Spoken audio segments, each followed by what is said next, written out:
All right, you may remember her from the hit show on E, very cavallari, but since her, in my opinion, too soon of a departure, she has made big strides since her days on the show. Shannon Ford joins me now ahead of her stop in Raleigh on Tuesday. And Shannon, my bestie, BFF, that you had no idea existed until right now, thank you for being here.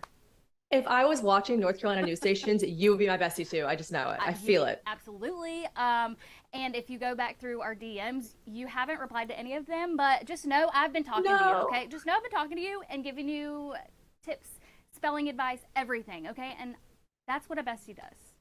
That is something that I really need. Spelling and geography are about as low as they get on my resume. Yeah. So please always slide in with Hey, any that's what spelling I'm here tips. for. That is what this BFF is here for. Me and Taylor, we got you, okay? Yes, yes. Okay, well, a couple of things I have to share with you to prove that we are, in fact, besties. We have the same love for spam. Spam.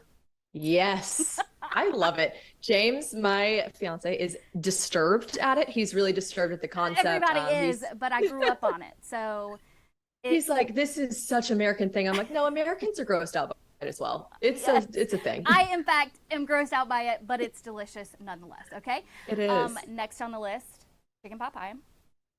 Stop. Another staple Girl, in the Southern household.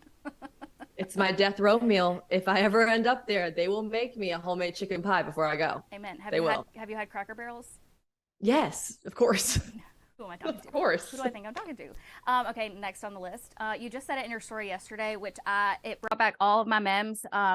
Pampered Chef and Schwann's food delivery. Like it is giving Carolinas. You know what I mean? I know I grew up in South Carolina, but that is the most core memory for me. The Schwann's man. He would come. He was like a member of our family. Like we gave him Christmas cards. We loved the Schwann's man. It was a special treat for us. Honestly, I felt rich when my Yeah, mom would let for us. sure. And I'm not even from this area. I grew up in Mississippi, and it spread that far. The love of Schwann's just like it's Listen, it spanned great distances. Okay. and I love that. It's bringing people together from near and far. From near and far, absolutely. And then, of course, finally, and not so finally, because we have so much in common, Duke's Mayo. You can't beat it. Duke's, it's literally on my laptop right here. And I that love Duke's. bedazzled Duke's Mayo can bottle that that girl gave you. Oh my God, she is Funny. now a member of my family. She Yeah. was like, I spent 9 days on it. This mayonnaise jar consumed my life. And I was like, that mayonnaise jar always consumes my life every day. Okay, And right. I just love it. Yeah. Well, after I saw that, I went and creeped on her because I was like, no way she did this all this time, bedazzling a mayonnaise She jar. did. But she did, and she mapped it out like every day. Documented the This whole is where I process. am. Yeah, and kudos to her because you wouldn't have I gotten love that. it. You're not gonna get If that from me on Tuesday, okay? okay, damn it. But you might get a hug, okay?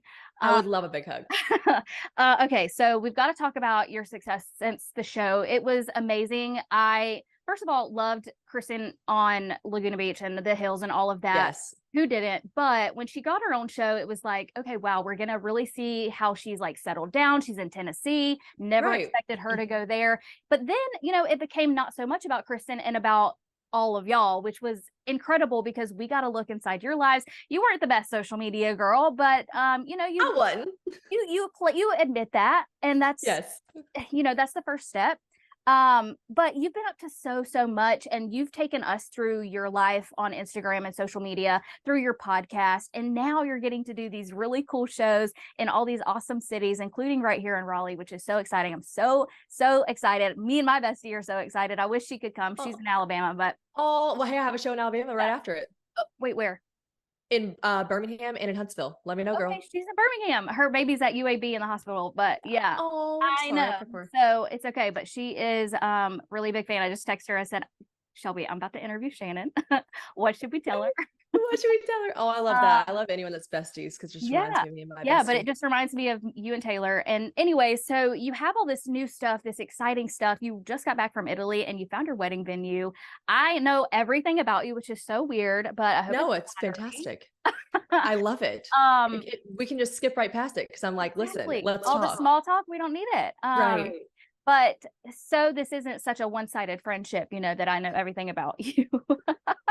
I am a big fan and I really do love everything that you do. So tell us about what makes you so excited to start these shows up and kind of get in person, because you're on a screen every day. And so you don't really get to have that face to face with everybody, but now you do with the shows. It's so cool. Yeah, and it's exactly that, like you were saying. I feel like I talk to my internet besties on Yeah. the camera, but it's a one-sided conversation because I'm just talking to them and I'll respond to messages and I'm gonna go through yours now, Carly. I'm gonna No, find please don't. yours. Please don't. But I'm I embarrassed.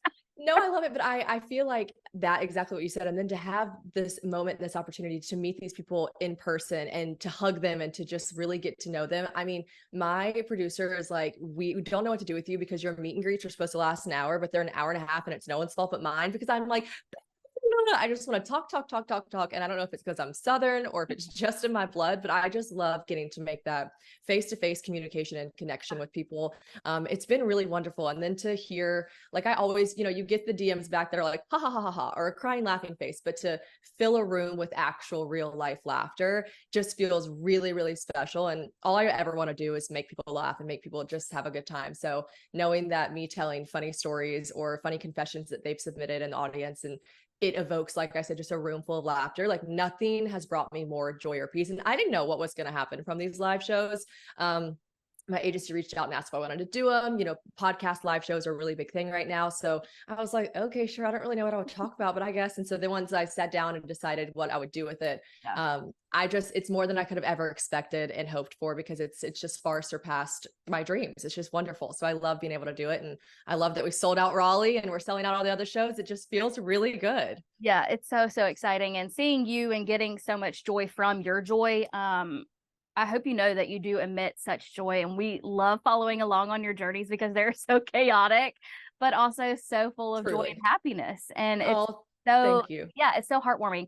But did you ever, like, what were your dreams? I mean, you always talk about what you would have done if you weren't doing this, and you said you'd be a car salesman, but what, did you ever see like this of yourself? Like, you're obviously funny and you have a great personality and you talk a lot, but like, is this kind of where you ever imagined you'd be?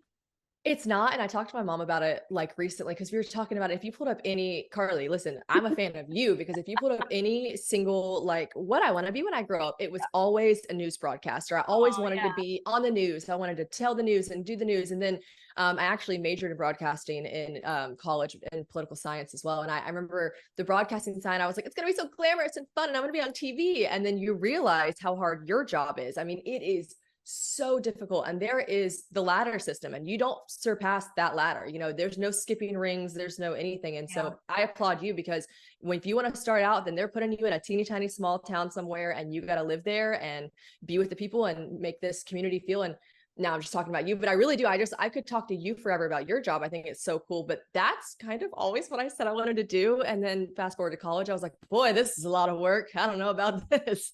So kind of just landed here, not accidentally, because I went on a reality TV show. So that seems pretty, on purpose, but it really just feels like a perfect combination of getting to communicate with others while also kind of being on a screen per se. And I don't know the weather every day, and I'm not really able to talk about what's happening in my community every single day, but it feels kind of similar. So Yeah. me and you are sort of on the same wavelength. I told you we were besties. We're besties. You're gonna believe me after this, okay? Okay, and since this is a finance podcast, as we all know, true fans from day one know this is a Finance podcast. My mom said that I've started to get, like, she'll get emails because my mom has, like, my Google alerts turned on for me, of course, as every good mother should. And she's like, you're starting to get added to, like, it must be some robot that's like putting me into a category. She's like, you're getting added to like actual finance related articles. And I'm like, no. She's like, yeah, it says finance podcast. I'm like, that is hilarious. Not what I needed from this. But since you are a finance podcast, what advice would you give to somebody who, say, they want to be in your shoes? Because you've done really well for yourself, and of course, thanks to this reality show, that was a very big, nice, great stepping stone. But you've had to do stuff on your own since then, and what you do as an influencer is also a lot of work. And I know that's the culture we live in. I admire all of that, and I wish I made that money. But since I don't, I would like advice, and I'm sure a lot of people would. How have you succeeded, on those stepping stones since the show? I think, yeah, and like you said, it was a great springboard and amazing platform to get me started. But if you want to become an influencer, and a lot of people do, I hear all the time, younger girls are like, that's what I want to do when I grow up. You know, it's the new news broadcaster. So Really? I was like, I think that truly staying consistent, and I say this all the time, genuinely, it's going to be uncomfortable in the beginning. Even though I was on a reality TV show, when I started posting on my stories, like, hey guys, I remember there were people who were like, hey guys, who are you talking to? And I'm like, the guy that you guys like, it can be uncomfortable and it can be awkward. But if you really just stay the course and stay consistent and try to tell yourself, like, put the blinders on and I know where I see myself, then no one can make fun of someone who's doing something that makes them happy. No one can. And if they do, they're just sad people, So I think people shy away from it because they're like, I don't know where I would even start. Literally start anywhere. You do not need a gorgeous background. You do not need a marble bathroom. Like, I started out influencing and I didn't have no money. I mean, I was literally so broke, and I would just find ways to make it like prettier or not, because people love the Yeah, realness absolutely. of life, and people love being able to relate to someone doing a makeup tutorial in a bathroom. It doesn't look like it costs $8 million, and they get to grow with you. Like, my followers saw me be broke and reuse makeup wipes because I literally couldn't afford to use it every time. I had to rip them in half or stick them back in the packet. And like, I love that. My fans still bring that up. Like, they're like, you remember the OGs? No. And so being authentic and true to yourself, you just can't go wrong. But also, a lot of people give up, and you got to stay consistent with the podcast, with, influencing. You need to be posting like every day authentically and showing up every day online, which is not always easy, but Yeah. I think that if you stay consistent, you'll see significant growth. Yeah. Well, we love that financial advice. Thank you, Shannon. Of And course. thank you, probably a financial podcast. Okay. Well, I'm maybe a couple years older than you, but I definitely look up to you and Taylor and your friendship. And it really is so heartwarming to know that y'all stick together, even though there's so much like animosity on social media. And Totally. just trying to look past all of that and see the positive and see the people who actually are happy that you're Yeah. there. So what is your advice for people? And now you're a therapist, I guess, because I'm asking you a lot of advice, but, Yes. what is your advice on keeping up your friendships whenever you have such a huge following, both of you equally and differently at the same time? Well, Taylor and I also are in such different phases of our lives. And I get asked all the time too, how do you keep up with a friendship that, she's married with 3 children and 2 dogs. And I'm just recently found the love of my life. Thank Yeah. God. But it's one of those things where people are always like, I'm so confused. Y'all are in such different phases of your lives. Like, what still brings you guys together? And I think when you meet someone that you genuinely know is looking out for you and is there for you, no matter, you take everything else away from it, then you just support each other in whatever endeavors you're doing. Right. So whenever I was like, getting an apartment in New York and trying to like go to eat snails and fancy dinners and on a dating app being like, oh, who could I meet? And then she's putting babies to bed with bottles. Like, I equally support her. How are the bottles? How's she feeding? How's she doing? And then she's asking me, did you see him yet? Is he cute? Like, to just be there for each other. It doesn't matter what you're specifically doing in life. Like, she literally feels like my sister. So I just think if you actually find your person, then it's not hard to stay connected with them no matter what. And then with the naysayers, like you mentioned, like, listen, haters are going to hate. And I know that's the most generalized statement in the entire world, but when you like put your phone down and you look to the actual real world and you see that real people in your life love you and support you and care about you, then it just really does make it that much easier to put the phone down. And I wouldn't call it a problem, but I love to connect with people. Excuse me. Sorry. I love to connect with people. So I love to go through my DMs and read them, which means, of course, if you send me a mean one, I'll see it. But the amount is 20-fold of the nice ones. And like, I just have to remind myself too, that so far outweighs. And in that capacity, it's a mental game. You just really have to find mental toughness in this influencer world we're in to tell yourself that if you were to break it down to a pie chart or a percentage, and one of your friends were to call you and be like, I'm so sad about this, I would say your feelings are validated, but babe, look at the pie chart. Right. They are this tiny little sliver. We cannot pay attention or give like, credit or time and energy to the little sliver. Yeah, exactly. Okay, well, I have to say congratulations because you did just get engaged to the love of your life. And James, is he in the house right now? He's in the house. I threatened his life. Is he in here there, Courtney? He's upstairs now. He was like, do I have time to make a smoothie? I was like, no. He was like, it'll be really quick. I'm like, no. Yes, he's here. It's been so fun. Wait a little bit. Well, congratulations. Your ring is stunning. Thank I you. got engaged in May. So see, besties. Congratulations. Oh, we're parallel. Me, you, and Anna Grace, baby. Lee. Oh my God, and her ring too. I love her. So cool. Okay, how's the ear? How's the healing process? Listen, guys, if you're listening to Good. this segment and you're thinking about getting your cartilage pierced, and you're over the age of 16, don't do it. Don't do it. Like, this is the craziest thing. I know we were at a friend of ours is getting married this weekend, and she had the most cool bridal shower ever. They had like tattoos and piercings. And me and Taylor were like, let's get bestie cartilage piercings. And I'm not gonna lie, this is very unlike Taylor, but it was her idea to get the cartilage piercing. I was like, okay, well, if you do it, I'll do it. Cause I would, when people are like, would you jump off a cliff if your friend did? I'd be like, yeah, 100%, holding hands. Absolutely. What time do I need to So always. So anyways, I got it done, and I cannot express to you how it's not healing fast. It is like James will come up to hug me from behind. I'm like, he's like, Shannon, like, you seem traumatized. I'm like, no, it just hurts so bad. So it's we're keeping on. I'm gonna give it another probably 3 weeks. And if it still hurts, everyone says the second you take it out, it feels better. So I did the same. That took me a while, but the only one, and you said, I think in your story yesterday, that they did use a needle instead of a gun, which right. that's the only one of my, I think I've done it twice in each year. The only time it healed was with the needle. So give it a little time.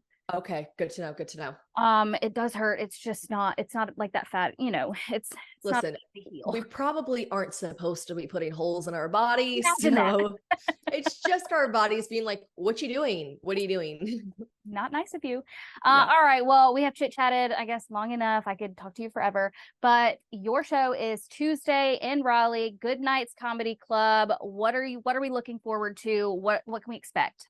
Listen, it is going to be just a fun time. There's always nothing but girls and then like 4 guys in the audience. And it's always funny because they'll like come to the meet and greet and they'll be like, my wife brought me. And I'm like, come in here. You're in it now. You got to stay. And I feel like even the guys end up leaving me and like, oh, that was actually pretty funny. I'm like, see, it's just a moment to laugh and enjoy ourselves. And there's a lot of crowd interaction about midway through. And I need you, if you're coming to the Raleigh show, I need you to submit confessions. They can be funny, gross, embarrassing, whatever they are. You can stay anonymous. You can give your names, but that's a really fun part that I look forward to every time, because you kind of just have to like ad lib, and I ask people questions in the audience and they have never not shocked me with their answers. So I'm looking forward to, I grew up in South Carolina.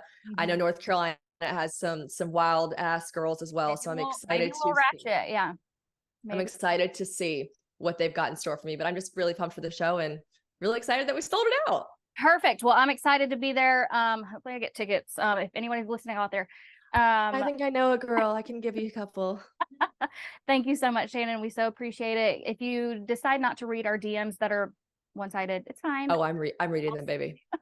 You're not going to know what any of them means. It's just me replying to your stories that are just context clues. So. Well, thank you so much, sister. We appreciate you being here. And I'll see you Tuesday. See you Tuesday. Thanks for having me. Bye. Sweet.